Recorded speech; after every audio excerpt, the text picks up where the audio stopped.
Okay. So, today we're talking about polar equations, which is an alternative way of graphing in a two-dimensional space. All right.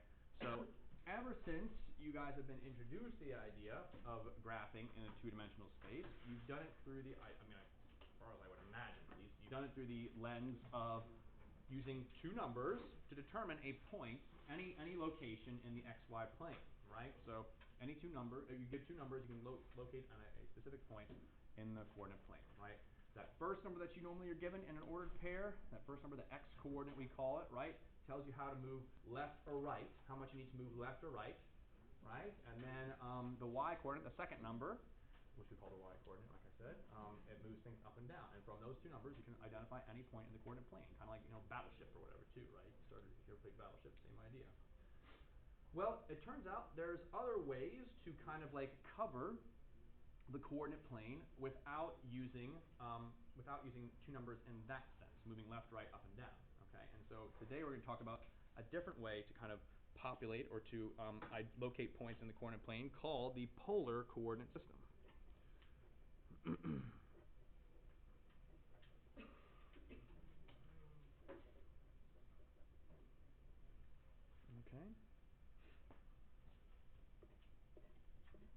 And if you imagine here, I'm gonna write down here just so I have some space. This is like, I know this is kind of backwards because we're starting stuff up here and then we're going to move up here, but I'm writing down here because I have a lot more space. Okay. So the polar coordinate system. So when you look at the graph right here, before I start writing any more, when you look at the graph, okay, you can imagine that this is kind of superimposed on top of our normal Cartesian plane. So you can kind of see within this weird graph, you can still see there is kind of like a y-axis here. Okay, there's still kind of like a y-axis right there. There's still an x-axis, kind of like right here. Okay, the origin of the coordinate plane, well, that's still there. Still have the origin there. Okay, but now we're gonna shift kind of our thinking a little bit again, because we're not moving left, right. We're not moving up and down. It'll be a different way of thinking here. So the origin, for example, in this case, okay, is now known as the pole.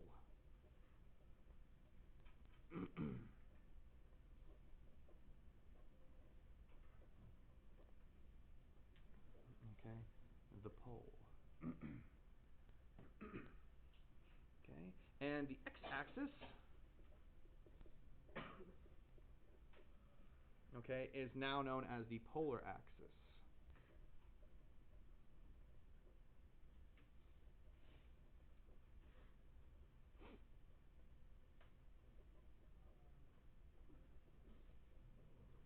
Okay.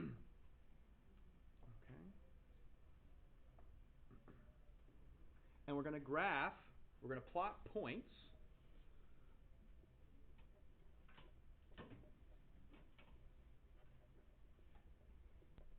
okay, as follows.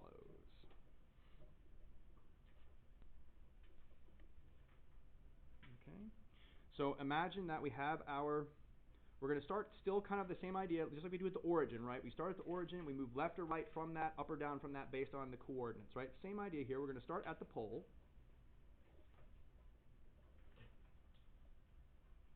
Okay. And this is our kind of polar axis right here.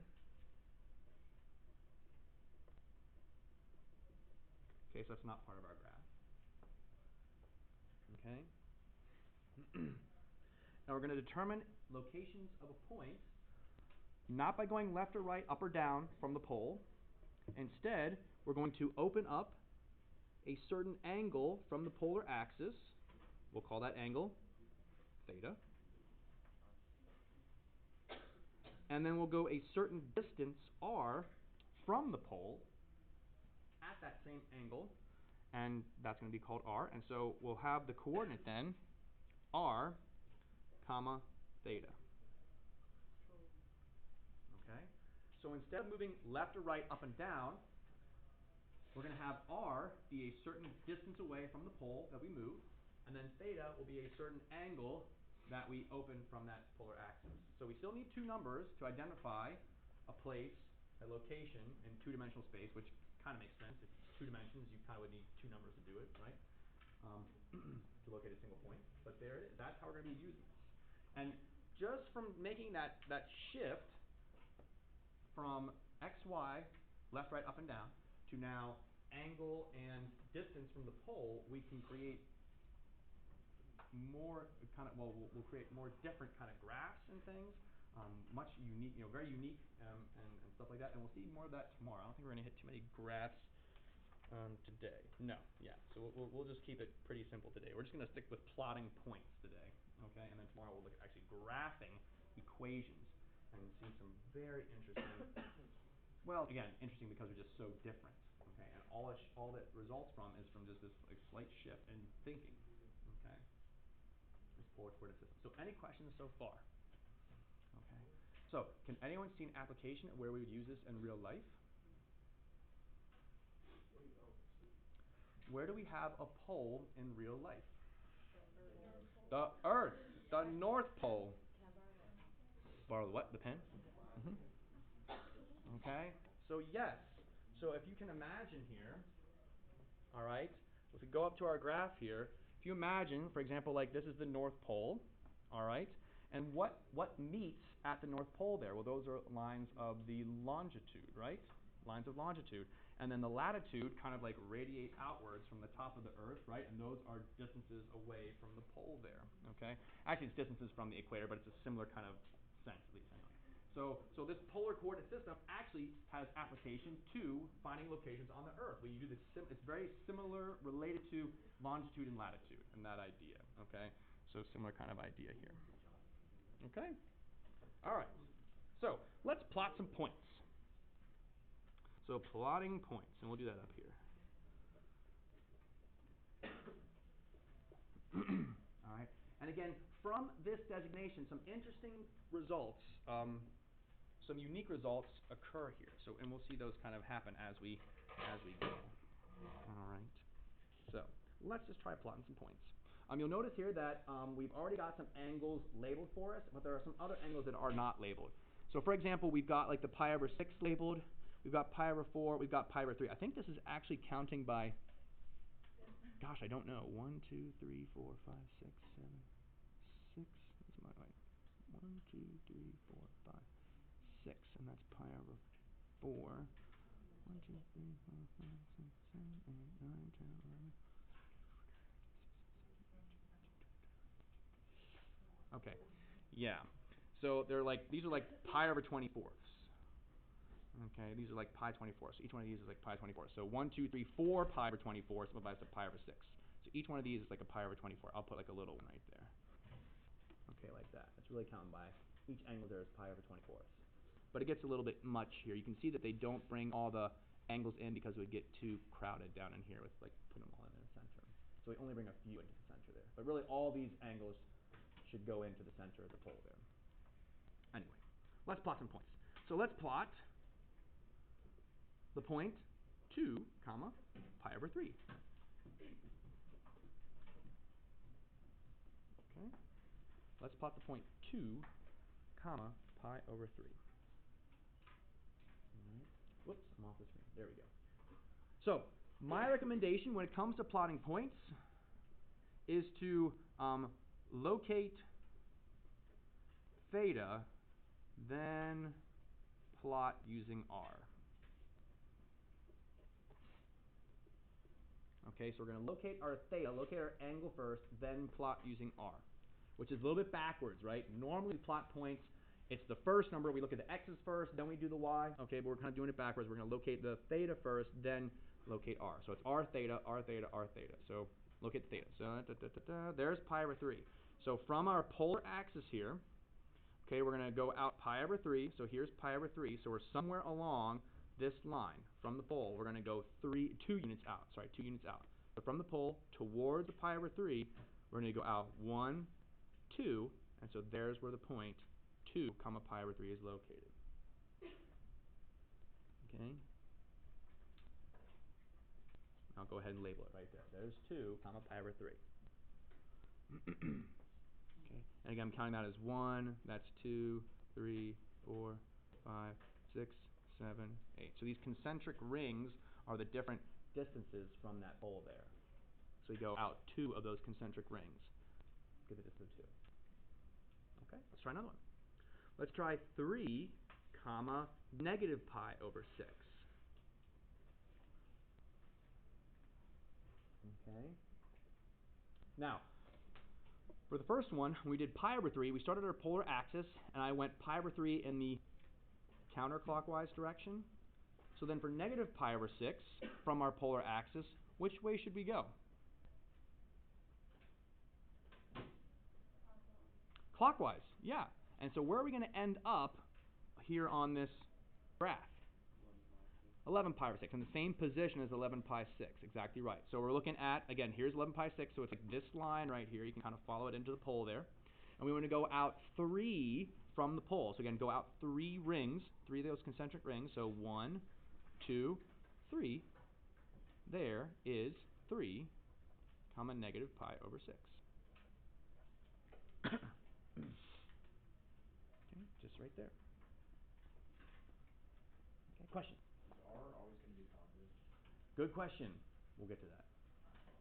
We'll get to that. Okay? Let's try one more here to graph. 3 comma 11 pi over 6.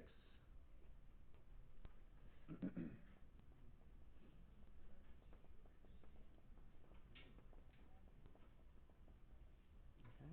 So let's locate now 11 pi over 6. It's a positive 11 pi over 6.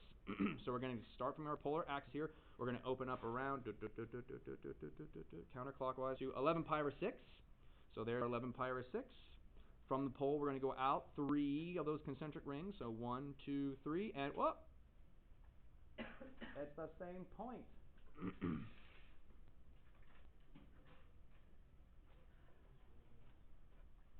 Okay? So we located the same point using different coordinates. Okay? Yeah, the r value is still the same, but different theta values. Okay? Is that possible in rectangular coordinates to locate the same point using 2 different numbers? No, right? So this is a unique characteristic of the polar coordinate system, that when we have a particular point, there's actually really an infinite number of, coordinates that locate that point, right? Because I could also say, I could add 2 pi to 11 pi over 6 and get back to the same position. I can add another 2 pi, 2 pi, 2 pi. We come up with an infinite number of points that would identify that same location there. So that's a bit of a unique characteristic there. Okay, different. All right. So you guys try some now. So you guys try 4 comma 5 pi over 4. Try 8 comma negative pi. And then try 0 comma 5 pi over 3. Okay, so go ahead and try those 3, and I'll do them as well.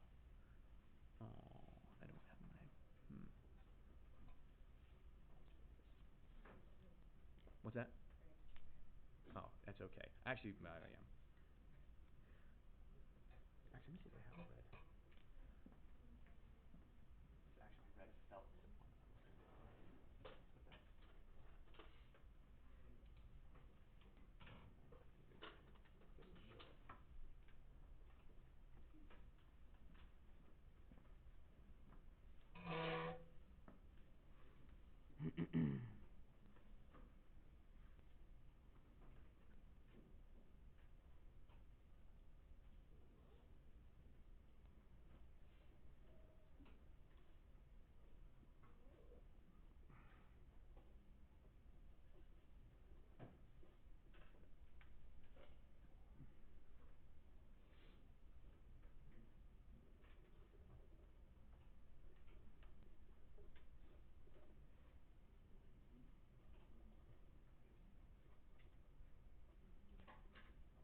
Okay, let me come see how everyone did here.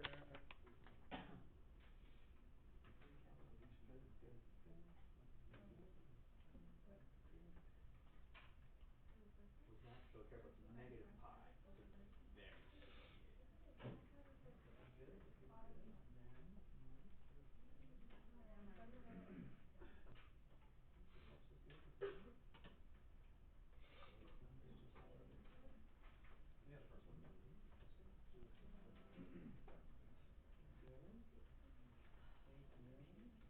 Careful now. 4, so when you want 4, you want to count from the pole, 1, 2, 3, 4. So you want to be right there. You can maybe one out, like, I don't know, yeah. Okay, so is that 1 point? Yep, that's good. There and there, yep, that's good. So far, so good. That one's good, that one's good. And then, I think you did 5 pi over 3.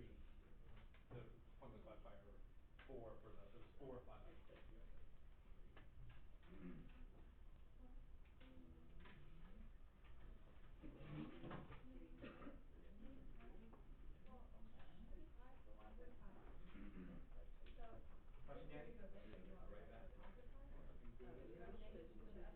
Question, Danny? Right back.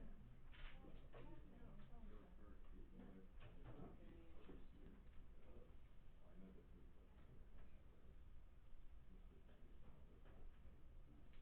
I see what you're saying. Right, so the positive 8 means you go in the direction of that angle. So in the direction, so it would be to this. I see what you're saying. And thank you for explaining that to me, because now I understand. I see what you're thinking now. That's good. Okay. So here are our points. Okay.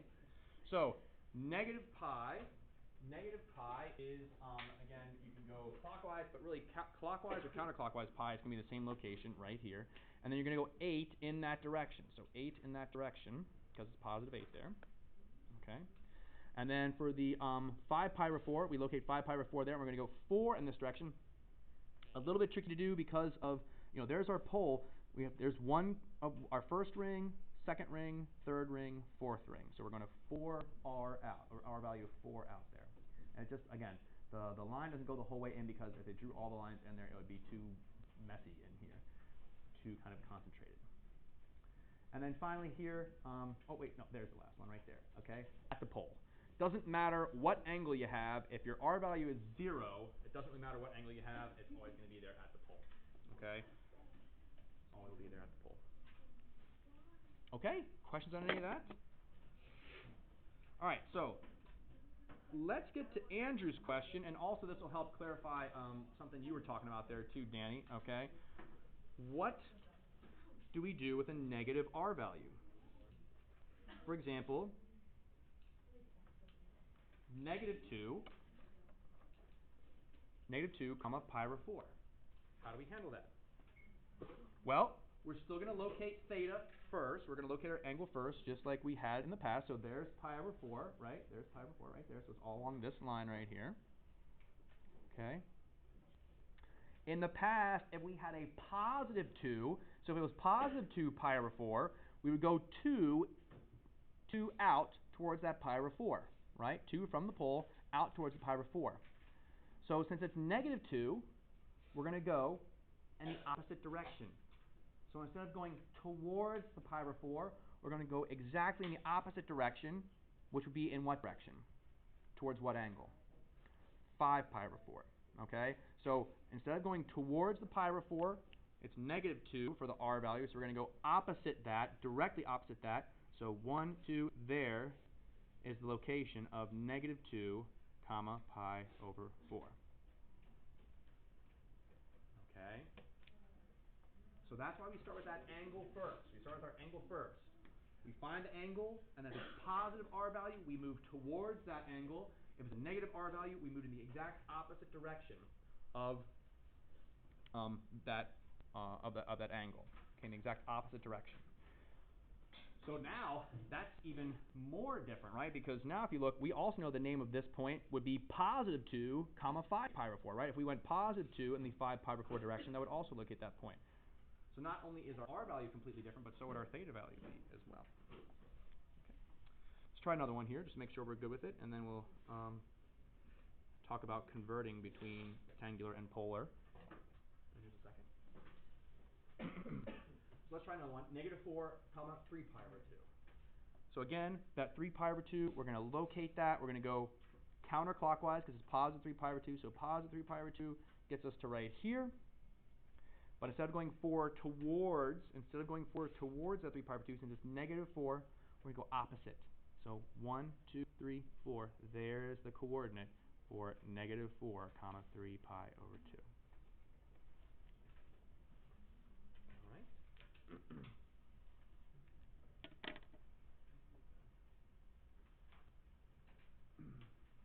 that's the idea there. Yes? What if the R value is more than 8? So if the R value is more than 8, well, we would need to change the scale on our current graph paper there. So it needs to be bigger. So I should, yes, thank you for asking that. So obviously on like our Earth, for example, we have like a limited space because the Earth is like a finite thing. But if you imagine again, think about this as a plane, this thing kind of just expands out with more and more rings as you go. So it's just infinite. So yeah. But again, we would change our scale. So most likely what I would suggest you do is count by 2s or something like that so you can fit your stuff on there. Okay? So what we'll see tomorrow, and if you guys want to kind of see it today, I mean, I'll kind of show you. I'm not going to show you anything particularly here because we're not done yet. I still have one more thing I want to show you. In fact, maybe I'll just hold off on that for right now. We'll just move into what I want to show you here. Okay, flip it over here. Flip it over. And we're just going to use this space down here. Again, I've got this for you. You can use this. Oh, I bled through there some. Oh, that's okay.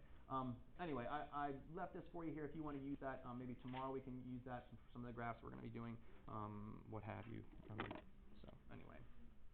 Let's talk quickly, though, about converting polar to rectangular.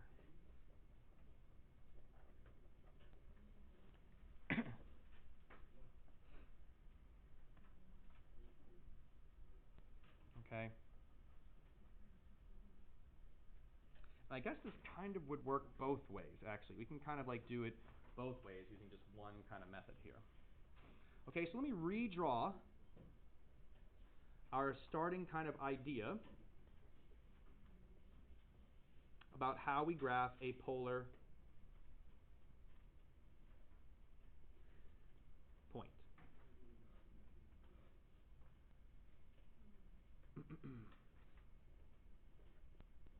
Okay, so we locate a point, r comma theta, first by identifying the angle, and then by going that r distance out from the pole. Now remember, in the rectangular coordinates, the pole is the same location as what special point in the coordinate plane? It's the origin, right? It is the origin.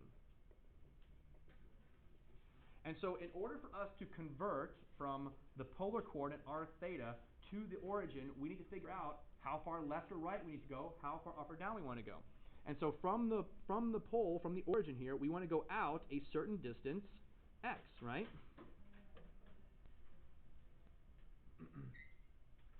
And then from that polar axis, we also have to go up or down a certain amount, y. Okay. What kind of shape have we just created there? It's a right triangle. It's a right triangle. Okay? So, let's say that we know r and theta. How can we relate? Let's do the x first. How can we relate r, theta, and x here? What can we use to relate those three things? What can we use to relate those three things? What relates those three things? Cosine. Cosine. Right. Because x is the adjacent leg, r is the hypotenuse of that right triangle, and theta is the angle. So yes, so as it turns out, cosine of theta will equal what? X over r. Okay, and if I multiply both sides by r here, I get that x, the coordinate x, is equal to r times the cosine of theta.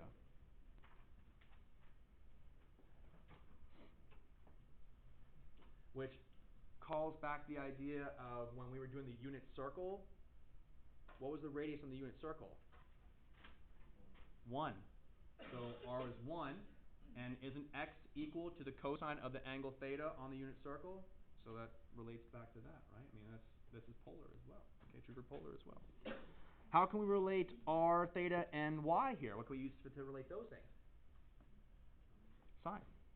Sine of theta is equal to y over r.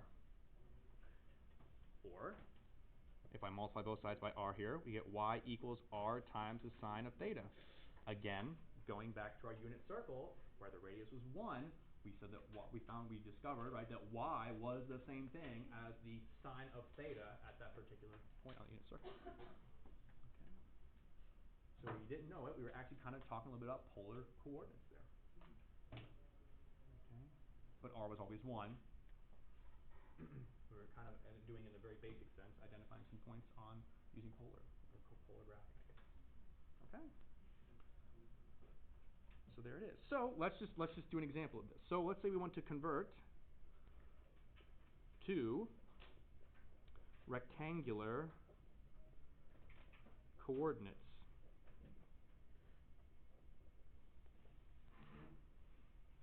Okay. And let's do, I don't know. Let's do an example that maybe would be,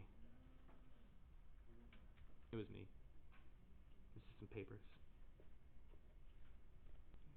Let's say we want to convert 2 comma pi to rectangular coordinates.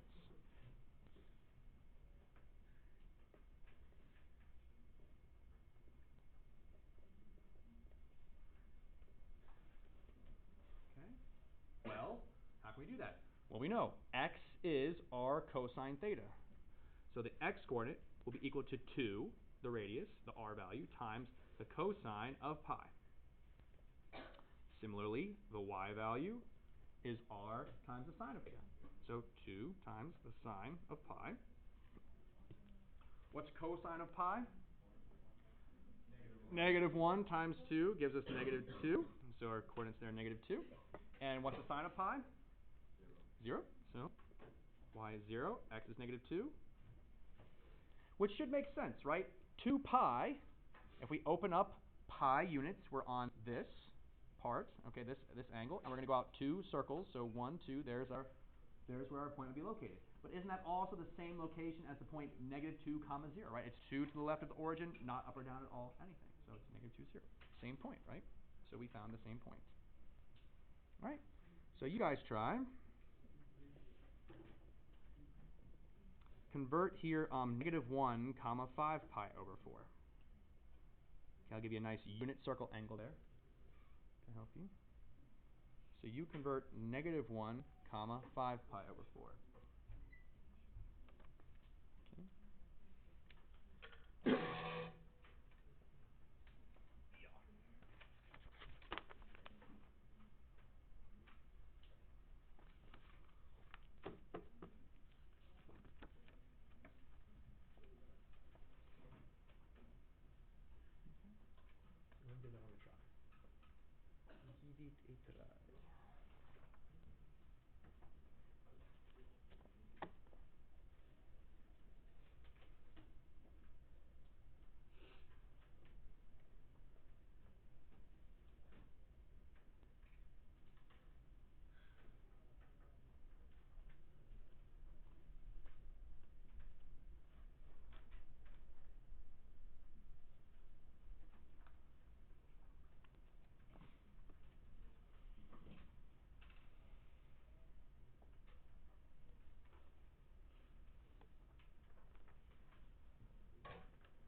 Okay.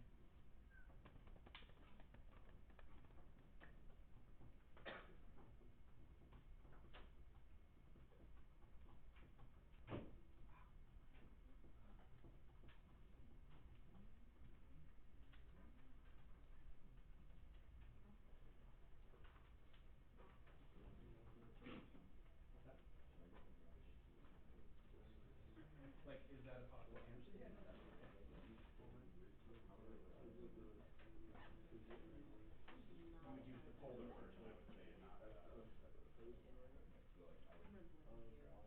Yes, because it's hard. You're right. It's hard to estimate where that's going to be. But plot that for me, and I'll show you. I'll show you what I'm talking about. So where would that be? Yeah, plot the polar. I'm just not good at polar. So you want to go towards the pi over 4, so right there. Okay. So now think about this, right? I literally don't know the If this was the xy y coordinate, the x coordinate of 1 will be right there, because it's 1 away from the origin. The y coordinate of 1 will be right here, because it's 1 away from the origin. Right? So if you look here, this point is not quite 1, it's not quite 1 this way. Why? Because it's root 2 over 2. Root 2 over 2 is less than 1. And so that's why you're kind of like, you're not quite 2, you're not quite 1 there. So you kind of have plotted these root 2 over 2 numbers. Right? That is in the same location as root 2 over 2 right here, and root 2 over 2 right here. So you get an idea of the polar stuff instead. Does that kind of make sense? Mississippi. For what? Airplane? That's fine. Mississippi. Okay. So our coordinate here, you should have gotten root 2 over 2, comma, root 2 over 2. Yes, you need to use both. Right? Because for x coordinate, you need r times cosine theta. For the y coordinate, it's r times the sine of theta. So you have to use both things. So what did you get for, So I'll show you here. So x equals -1 times the cosine of 5 pi over 4. Now cosine of 5 pi over 4, it's the same thing as evaluating cosine of pi over 4, except it's in the third quadrant. So cosine of pi over 4 is positive root 2 over 2, but then because in the third quadrant cosine would be negative, so it's going to be negative root 2 over 2, right? So cosine of 5 pi over 4 is negative root 2 over 2. But then times -1, positive root 2 over 2. The y coordinate, go ahead, sorry. One second. Hello? Yes, you may. Bye. Luke went up front for dismissal. So, cosine 5 pi over 4 is negative root 2 over 2. Times -1 gives you positive 2. Okay? All right, one more thing here, folks. And then same thing for sine. It'll be negative root 2 over 2 times -1, positive root 2 over 2. Okay? So those would be the xy coordinates. Okay? Now, question was brought up. How are we supposed to plot root 2 over 2? How are we supposed to plot root 2 over 2 comma root 2 over 2, right? Root 2 over 2 is irrational. All right, how do we graph an irrational number? Well, the good news is you don't have to, because we could go back to our polar version right here and graph that. So -1 comma 5 pi over 4, right? Here's the 5 pi over 4 towards that, but if we're going -1, we're going in the opposite direction towards what angle? Pi over 4, the opposite direction, and we'll go 1 out from that. So when I locate that point right there, that has polar coordinates, -1 comma 5 pi over 4, but by the equivalent rectangular coordinates, this is also the coordinate of root 2 over 2, comma root 2 over 2. It's the same point. All right? How do we know that that's root 2 over 2? Well, how can I kind of convince you maybe? Well, again, this is hard to do. We have to convert between two different universes here, okay? Our universe we were just dealing with, polar, okay? We do an angle and we go out a certain direction from the pole. But superimposed on the same location is our xy coordinate plane, right? Here's our x-axis, there's our y-axis. If we go out one of these concentric rings, 1, that's the location of 1 on the x-axis. If I go up 1 on one of these concentric rings, there's 1 on our y-axis. You can see that point, it's not quite 1 on the x-axis, it's not quite 1 on the y-axis, and that's because root 2 over 2 is not quite 1. Oops. It's like 0.7, okay? So we're just underneath 1 there, we're just underneath 1 there, because that's about the 0.707. So there we kind of have graphed an irrational value on the xy plane by graphing a not irrational value, kind of like a rational value, although I guess 5 pi over 4, with the pi there, it's irrational. But anyway, we kind of have a more precise way to locate that irrational value there, using polar instead of the rectangular. Okay, a little bit different. All right. So, any questions on any of that? So, your graphing calculators, we're going to look at this tomorrow, but as a result of some of these characteristics that we have from the polar coordinates, if you go to the mode button on your calculator, go to polar, you can see that we're going to be graphing things in terms of r and for theta. So you can do some very interesting graphs here by, just doing different values of like sine and cosine, you can come up with, well, I didn't make it very big. Sometimes you gotta put a coefficient out there to make it kind of bigger. Let's get some very interesting graphs as a result of polar graphing. Okay? So, and anyway. So there's that. And we'll look at that more tomorrow. Okay? We'll look at that more tomorrow. All right, so page 781, numbers 5 to 7, 11, 19, 23, 37, and 43.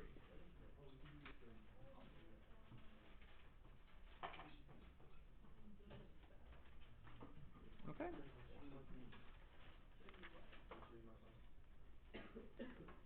And don't forget to continue working on your problem set too. Okay? Don't forget to continue working on your problem set.